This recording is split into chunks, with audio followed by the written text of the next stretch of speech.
Mərhəmətli və sevgi dolu Allahın adı ilə.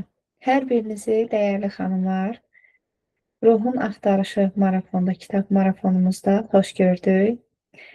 Xədicə xanımın təşkil etdiyi bu gözəl marafonda həqiqi mənada özünü inkişaf etdirmək istəyənlər və öz hədəflərinə ələlxüsusda bu kitab vasitəsilə çatmaq istəyənlər üçün sanki bir bələdçi rolunu oynayan bir kitabdır desəm doğru olar.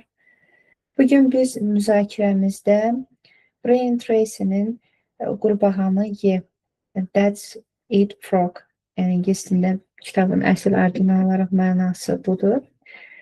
Həqiqi mənada insan əgər öz üzərində çalışırsa, hədəfləri üzərində çalışırsa, düşünürəm ki, bu kitabın çox faydası olacaq. Təqdimata başlamamışdan əvvəl özümü təqdim edim, qısa olaraq məlumat vermək istəyirəm. Mən Nigar Əliyeva, psixoloji mövzular üzrə araşdırmacı, psixologiya tələbəsi, Rus Safari Akademiyasının qurucusuyam. Eyni zamanda da həmin akademiyanın nəzdində təlimçiliklə də məşğulam. Həm də oranın təlimçisiyəm desəm doğru olur. Əziz xanımlar, çox maraqlı bir kitabdır. Həqiqi mənada deyərdim ki, yazarın yazdığı ən gözəl kitablardan, mənə görə ən yazdığı faydalı kitablardan biridir desəm doğru olar. Əslində hər birimiz hədəflərimizə doğru irəlilədiyimizdə, eyni zamanda da öz inkişafımızla məşğul olduğumuzda bu sualların üzərində çox düşünürük. Nə üçün vacib işlərimizi təxirə salırıq və yaxud nə üçün bir işi başlayırıq, müəyyən yerə qədər gəlmiş oluruq, müəyyən yol qət edirik, lakin zaman keçdikdən sonra biz təxirə salmağa başlayırıq. Sanki davam etməyə daxilimizdə müqavimət yaranmağa başladığının şahidi oluruq. Mən düşünürəm ki, Brian Tracy'nin də Qurbağanı Ye kitabında bu sualların sərt olaraq cavablarını tapmış olaraq. Əgər biz bunu həqiqi mənada şuurlu şəkildə oxuyuruqsa və qeydlər aparırıqsa, orada yol ki var, vuruladığım kimi bələdçi rolu olaraq bizə buradan kitabda müəllif göstərir və biz onunla getdiyimiz zaman həqiqi mənada öz həyatımıza da qatqısının olacağını düşünürəm. Və əslində Brian Tracy bu kitabında vurğulayır ki, ən çətin, yəni vacib olan işin ki var, hədəfin ki var və o vacibdir, sənə çox vacibdir, ondan başlasan və səhərin erkən vaxtdan həmin işə başlasan, hədəfin üzərində çalışsan daha yaxşı olar. Düzdür, bizim üçün çox çətin olur, bəzən müəyyən narahatçılıqlar keçirmiş oluruq, amma təbii ki, burada kitabda onu necə başlamağın, hansı mərhələlərə bölünməsi haqqında da bizə müəllif məlumat vermişdir. Təbii ki, müəllif bir çox müşahidələr aparıb, araşdırmalar aparıb, uğurlu insanlar ki var, uğura gedən yolda, uğurlu bir həyat yoluna sahibdirlər. Həmin insanlardan müəyyən məlumatlar toplayaraq bizlər üçün bu kitabı yazıb. Təbii ki, özünün də həyatında müəyyən prosedurlar, mərhələlər olub ki, ondan sonra bu kitabı qələmə almağı qərara verib. Bu, yalnız belə deyək də, buradakı tövsiyələrin səthi üzərində qalmamağa çalışacağı, eyni zamanda da burada prokrastinasiyanın arxasında yatan səbəbləri, bir çox psixoloji mexanizmləri, bu bizim həqiqi mənada qlobal olaraq, yəni narahatçılıqlarımızdandır, hər birimizə aid etmək olar, demək olar ki, çoxumuza. Yəni, burada biz niyə görə ertələyirik, bunun psixoloji mexanizmlərini birgə araşdırmağa çalışacağıq. Bizim burada təlimdə məqsədimiz nədir? İlk əvvəl olaraq, əvvəlcə biz psixoloji kökləri, yəni prokrastinasiyanın niyə yarandığını, yəni təxirə salmanın niyə yarandığını dərindən anlamağa çalışacağıq. Qurbağa anlayışı, yəni Biz öncəliklə niyə görə işimizin praktik səviyyədə dərk etməliyik, nə üçün biz bu qurbağa anlayışını dərk etməliyik. Bizim həyatımıza biz qurbağanı yediyimiz zaman bu çətin bir, yəni gözümüzdə vizual olaraq canlandırdığımızda belə ən vacib və çətin işimizi niyə biz qurbağa ilə metafor olaraq bənzədilməliyik və burada niyə bunu yeməliyik? Vacib olan nə üçün bu olmalıdır? Bu səviyyəni dərk etməyə çalışacağım.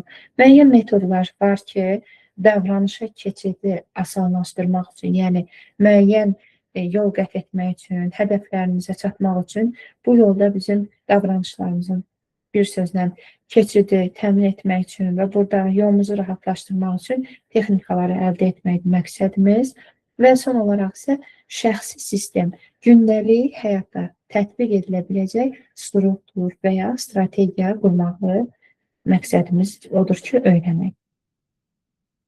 Bu yanaşmanın ümumiyyətlə bizim həyatımıza nə kimi faydaları ola bilər? Təbii ki, hər birimiz ertələmənin üzərində çalışdıqda, hədəflərimizə, məqsədlərimizə çatmaq üçün müəyyən bəhanələri kənara qoyduğumuz zaman azalan gecikdirmənin şahidi oluruq, artan özgüvənin, planlı günlərin, eyni ilə də daxili rahatlığın, sabitliyin, zehni aramlığın bir sözlə sabit zehnə sahib olmağa öyrənmiş oluruq. Yəni, bunun faydalarını görmüş oluruq. Azalan gecikdirmədə, məsələn, təxirə salmış işlər tədricən azaldığı üçün bizdə də gündəlik yüklər yüngülləşməyə başlayır. Məsələn, bəzən olur ki, belə deyək də, bizim təxirə saldığımız işlər yığılır və biz bunu yük kimi hiss etmiş oluruq və bu bizə ağrı verir, həqiqi mənada yormuş olur bizi. Amma biz onları yavaş-yavaş zamanla üzərində çalışaraq, onu həyatımıza tətbiq etdiyimiz təqdirdə fərq yoxdur istənilən işimizdə. O zaman biz həqiqi mənada onun faydasını psixoloji olaraq rahatlığımızda da hiss etmiş oluruq. Və biz hər dəfə öz hədəflərimizi sağlıqlı şəkildə, yəni sabit zehinlə biz həyata keçirməyə çalışdığımız təqdirdə həmin hədəfimiz böyük və kiçik olmasından asılı olmayaraq hədəfimizi çatıb sonlandırdıqdan sonra həmin iş prinsipini, strategiyanı sonlandırdıqdan sonra biz rahatlığımızı hiss edirik və bunun öhdəsindən gəldiyimizə görə bir növ bizim daxilimizdə özümüzlə qürur hissi yaranmış olur. Yaxşı mənada bu bizə çox gözəl təsir edir, ruh yüksəkliyi yaradır, motivasiyamıza təsir edir və növbəti işimizi davam etdirmək üçün özümüzdə güvən yarandığına görə biz başlayırıq başqa bir işləri yerinə yetirməyə. Məsələn, hər tamamlanan, hər yediyimiz qurbağanın bizim həyatımıza, özümüzə inamımızı gücləndirməyə şahid oluruq. Mən danışdıqca sizlər də gözünüzün qabağına hansı ki hədəfləriniz var, kiçik də ola bilər, böyük də ola bilər, fərq etmir əziz fanlar. Siz onları nəzərə aldıqda, yəni gözünüzün qabağına gətirdiyiniz zaman özünüz də bunun şahidi olacaqsınız. Bir də planlı günlər ki var, gününüz daha səmərəli keçsin deyə məqsəd yönlü və strukturlu şəkildə müəyyən plan hazırlamağın da bizim həyatımıza çox faydası var. Bir də daxili rahatlığımızı, zehni sabitliyimizi qorumaq üçün, yəni həyatımızda təbii ki, biz hər bir hadisəni kontrol edə bilmərik, müəyyən baş verən hadisələri kontrol edə bilmərik. Ona görə də zehni sabit saxlamağı bacarmalıyıq. Bu bizim həqiqi mənada zehnimizin sabit qalaraq hədəflərimizə, məqsədlərimizə doğru irəliləməkdə ən böyük köməkçilərimizdən də desək doğru olar. Çünki zehni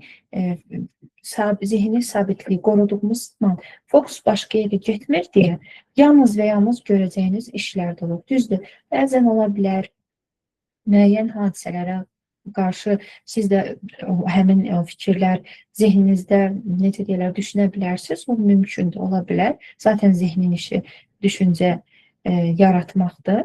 Sadəcə bunu vurğulamağımda məqsəddir, kitabda olduğu kimi belə bir cümlə müəllif qeyd edib, bir neçə dəfə, hətta dəfələrlə özünə qayıdana qədər işə qayıt, işə qayıt, işə qayıt deyə səslənir. Yəni həqiqi mənada əgər biz öz hədəflərimizin üzərində çalışmaq istəyiriksə, biz öz üzərimizdə inkişaf etdirməyi, özümüzün axtarışında bu yolda özümüzü daha kəşf etmək istəyir, daha yaxşı müəyyən levellərə çıxmaq istəyiriksə, təbii ki, yalnız və yalnız fikrimiz, düşüncəmiz daxili, belə deyək, daxilimizdə olmalıdır. Yəni, xarici müşahidələrə, başqalarını müşahidə etməyə deyil, yalnız özümüzü müşahidə etməyə çalışmalıyıq, əziz xanımlar. Buna diqqət etdiyimizdə təbii ki, bu da bizim qurbağanı, vacib qurbağanı yeməyimizə təsir etmiş olur.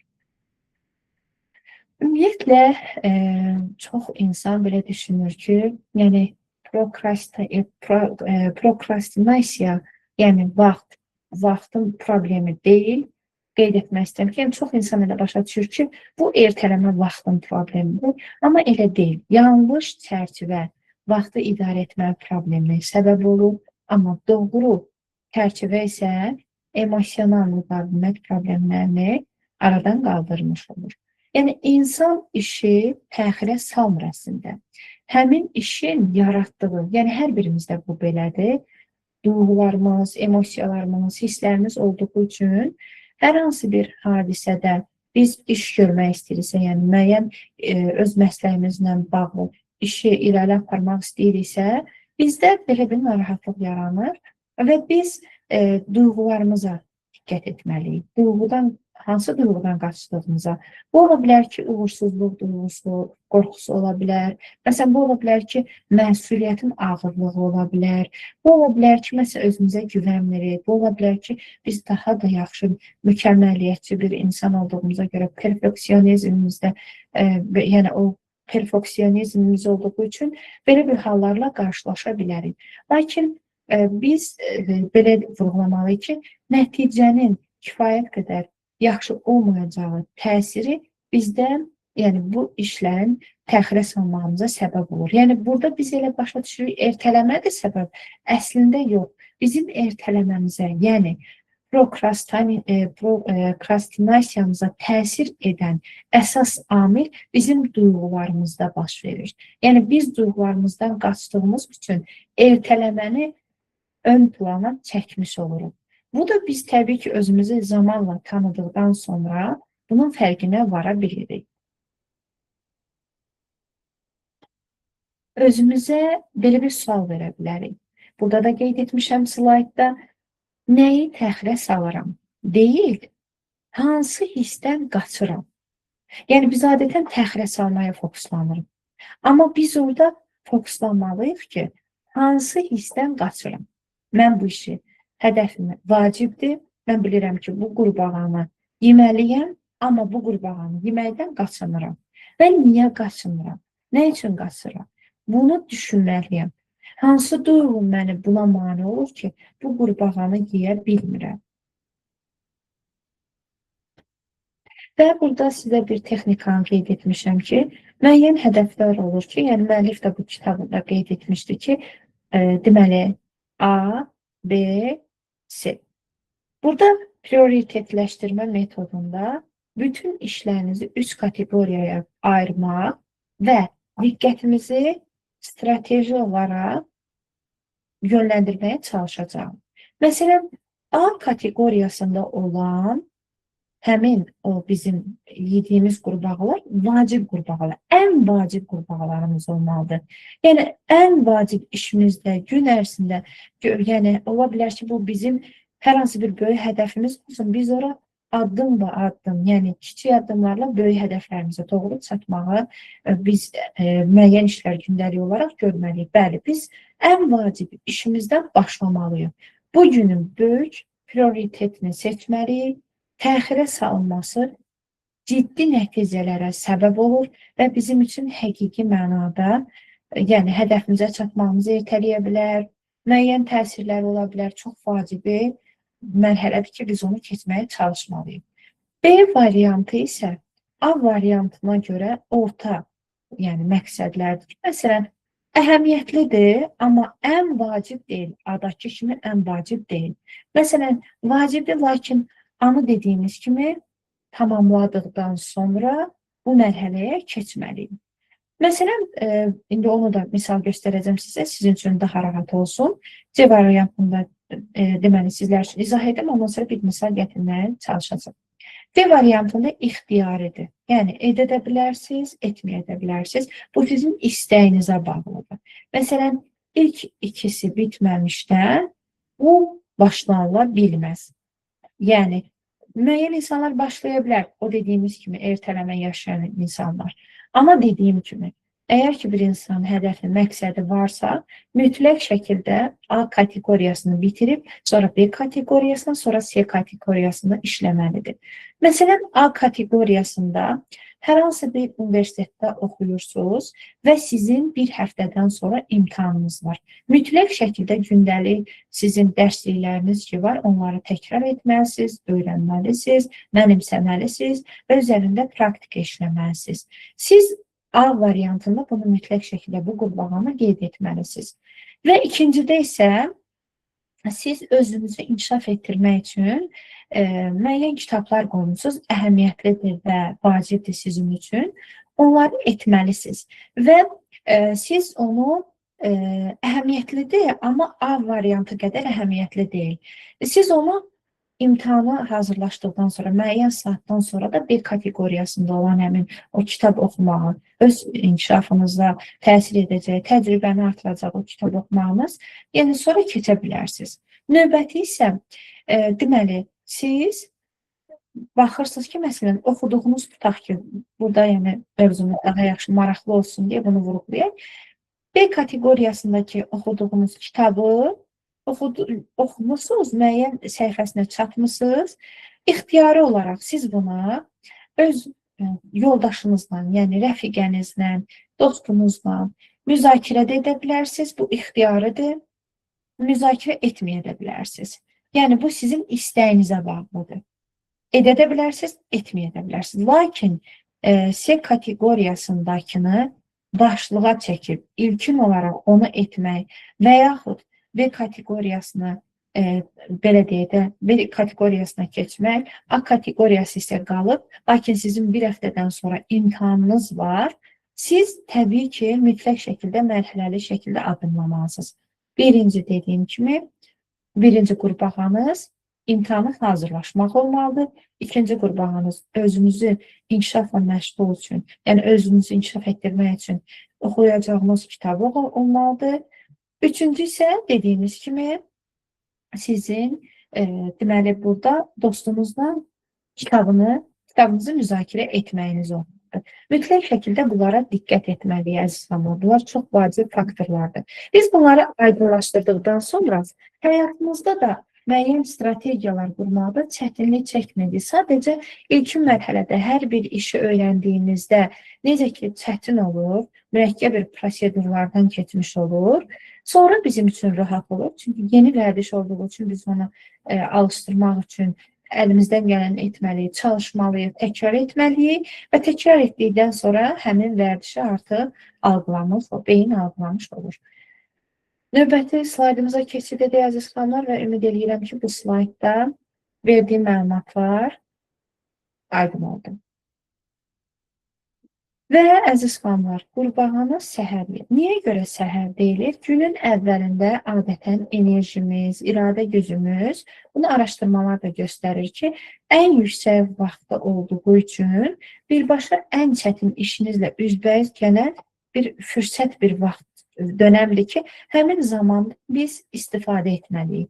Yəni, günü rahat, günlük tapşırıqlarla açmağımızdansa, həmin qurbağa ki var, çətin qurbağa, həmin o qurbağanı biz deməli, vacib olaraq A kateqoriyasından deməli, yeməyə başlamalıyıq.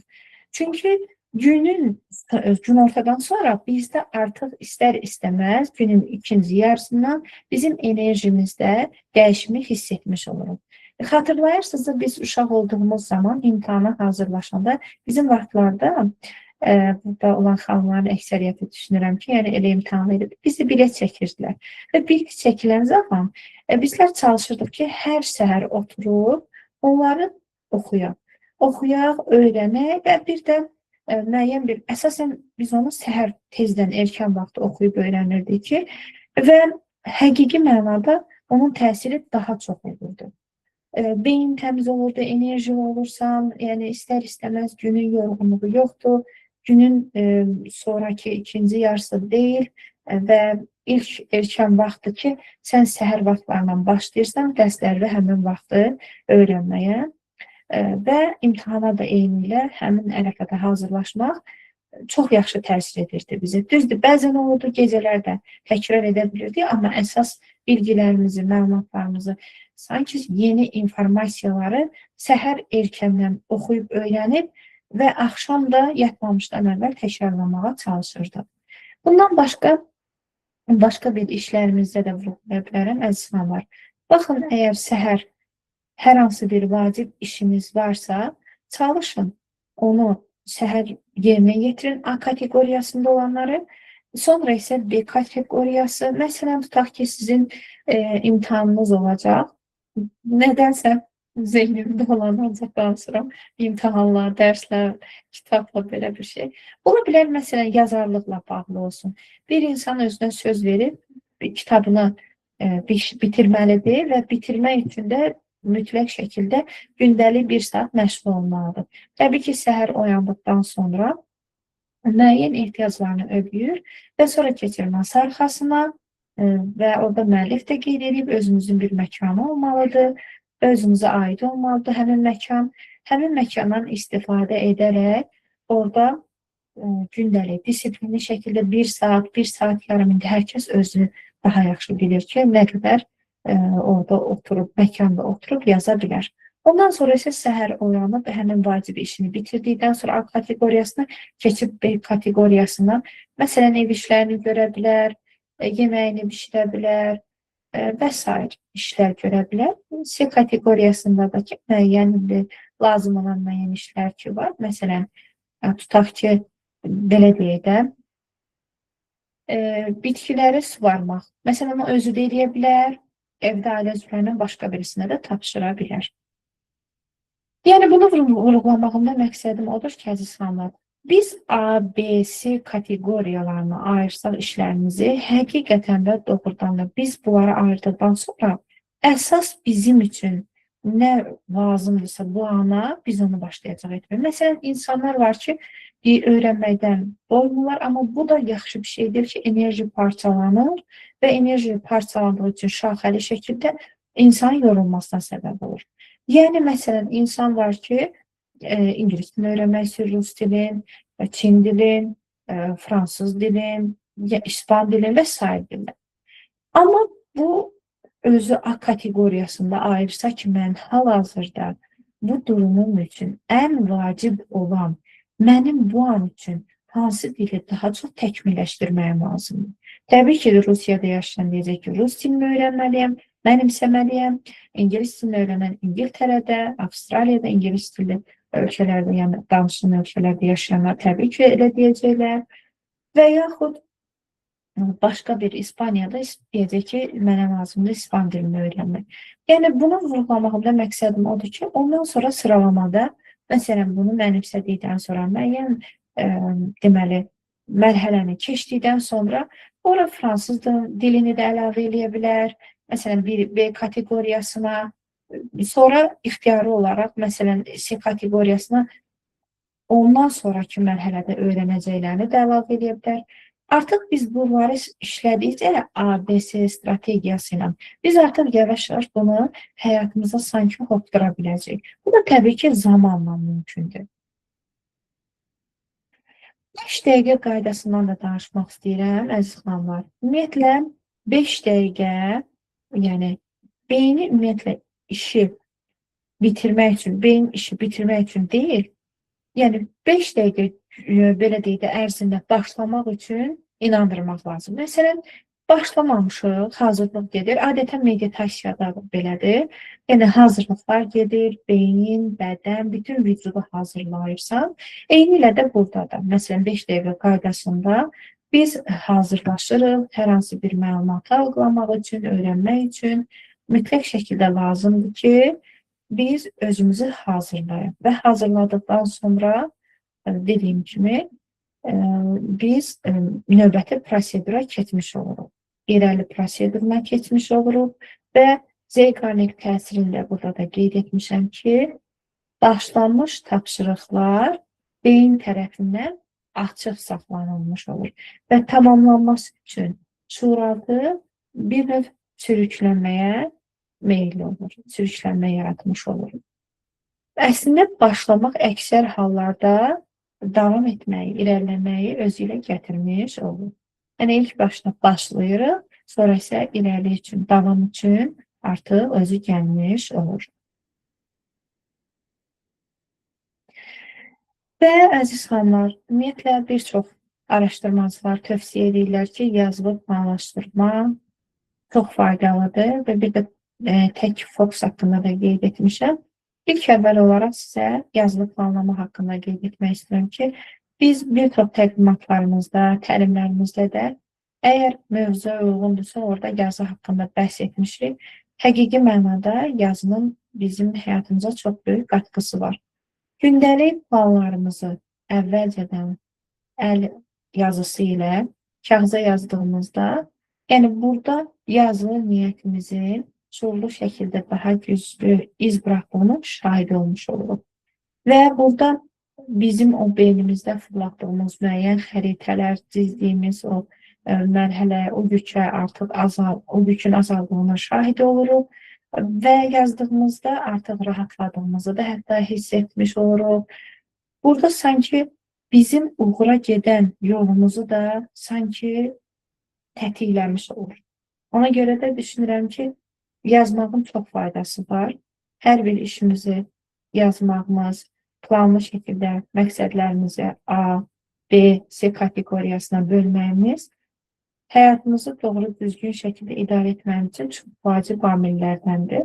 Və əgər bunu biz gündəlik ritmimizə salırıqsa, həqiqətən də çox möhtəşəm bir iş bacarmışıq desək doğru olar. Monotaskingdən də danışmaq istəyirəm ki, tək fokusdur. Yəni, eyni anda bir işə fokuslanırsan. Bir işə, eyni anda bir işdən yalnız fokusun onun üzərində olur. Araşdırmacılar da göstərir ki, multitasking diqqəti keyfiyyətli, eyni deməli, əhəmiyyətli, eyni zamanda da yəni əhəmiyyətli dərəcədə aşağı salınmış olur. Yəni, ikili o diqqəti salan bir, məsələn, müəyyən bir eyni anda iki işi görmüş olursan və həmin anda sənin fokusun dağılmış olur. Çox keyfiyyətli bir iş ortaya çıxarmış olmursan, aşağı olur. Həmin işin, deməli, deyərdik ki, dərəcəsi. Amma dərin fokusu üçün isə monotasking, yəni tək fokusun üzərində fokuslanmalısan. Tək fokusun üzərində fokuslananda şuurlu şəkildə və çox yüksək şəkildə də bir iş bacarıb ortaya çıxarmış olursan. Ona görə də bunlara diqqət etməliyik və çalışmalıyıq ki, işlərimizi yavaş-yavaş, bir söz var, bir dama-dama yol. Həqiqətən də burada da belədir. Yavaş-yavaş üzərində işləyərək, bəzən olur ki, biz tələsirik, biri bunu deydim, amma hər birimiz zamanla yavaş-yavaş edə bilərik. Məsələn, buna aid edə bilərik qəza namazlarımızı, qəza oruclarımızı ki, məsələn, biz adətən sıxılırıq.